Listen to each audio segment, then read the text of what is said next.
beautiful train arrived one day, and the fat controller welcomed the passengers. They looked at everything in the yard and photographed the engines. Duck's driver let some of them ride in his cab. "They're the Railway Society," his driver explained. "They've come to see us. Their engine's City of Truro. He was the first to go 100 miles an hour. Let's get finished, then we can go and talk to him." "Oh," said Duck, awed. "He's too famous to notice me." "Rubbish," smiled his driver. "Come on." Duck found City of Truro at the coaling stage. "May I talk to you?" he asked shyly. "Of course," smiled the famous engine. "I see you are one of us."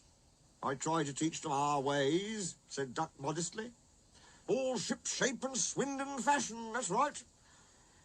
Please, could you tell me how you beat the South Western?" So City of Truro told Duck all about his famous run from Plymouth to Bristol more than 50 years ago. They were soon firm friends and talked Great Western till late at night. City of Truro left early next morning. "Good riddance," grumbled Gordon. "Chattering all night, keeping important engines awake. Who is he, anyway?" "He's City of Truro.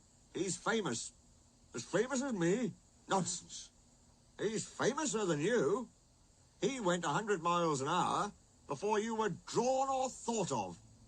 "So he says, but I didn't like his looks." "He's got no dome," said Gordon darkly. "Never trust Domeless Engines. They're not respectable." "I never boast," Gordon continued modestly, "but 100 miles an hour would be easy for me. Goodbye." Presently Duck took some trucks to Edward's station.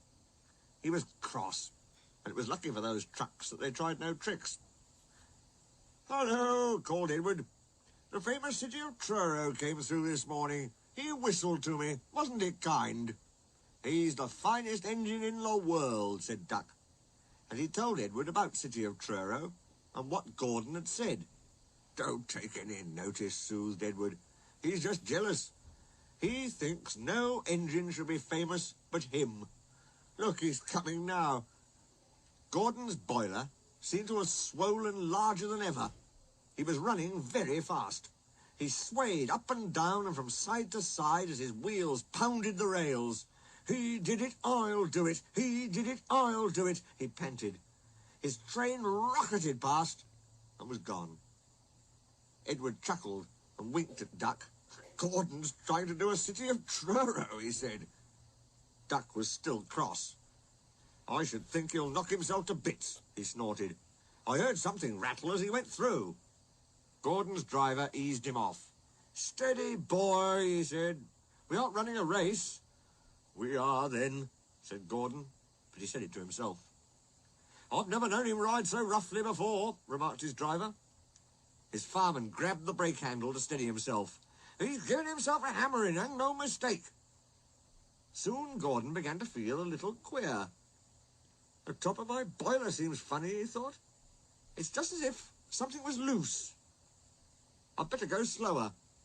But by then it was too late. They met the wind on the viaduct. It wasn't just a gentle wind, nor was it a hard, steady wind. It was a teasing wind which blew suddenly in hard puffs and caught you unawares. Gordon thought it wanted to push him off the bridge. "No, you don't," he said firmly. But the wind had other ideas. It curled round his boiler, crept under his loose dome, and lifted it off and away into the valley below. It fell on the rocks with a clang. Gordon was most uncomfortable. He felt cold where his dome wasn't. Besides, people laughed at him as he passed. At the big station, he tried to whoosh them away, but they crowded round no matter what he did. On the way back, he wanted his driver to stop and find his dome, and was very cross when he wouldn't.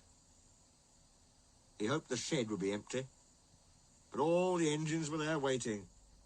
"Never trust Domeless Engines," said a voice. "They aren't respectable."